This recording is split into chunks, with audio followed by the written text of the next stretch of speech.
So Jose, you got a lot of questions posed to you tonight, and also you were asked a lot of advice from teachers.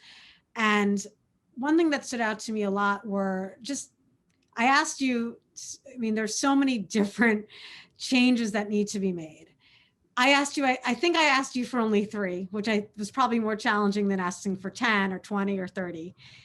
I'd love for you to just share with everyone top three changes that you'd love to see instituted starting next year and moving forward in our education system.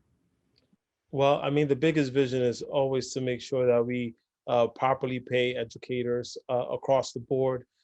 This is especially true for our elementary school educators. I think teacher salaries should start at $100,000 and then make their way all the way up. And this especially matters for those of us who are working in spaces that are a lot more difficult, a lot more under-resourced when it comes to our students. That's number one.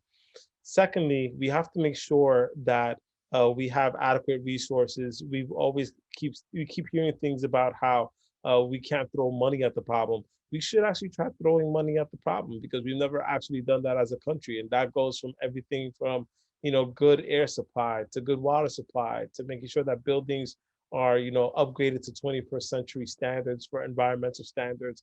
That would really matter in the way of working conditions because, as we know, teacher working conditions are student learning conditions. And so we could do much better when it comes to that.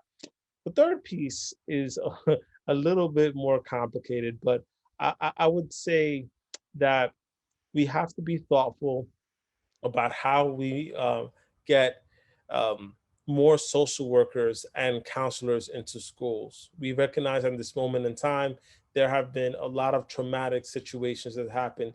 We've had hundreds of thousands of people pass away due to COVID, not to mention all the number of issues that have happened with regards to the racial uprising that happened in the last year and change, economic stratification and segregation, and the things that we still have not dealt with as a country. We have not healed those wounds. But in the interim, we can start getting some band-aids together and actually hire more counselors and more school-based folks who are dealing with social emotional learning.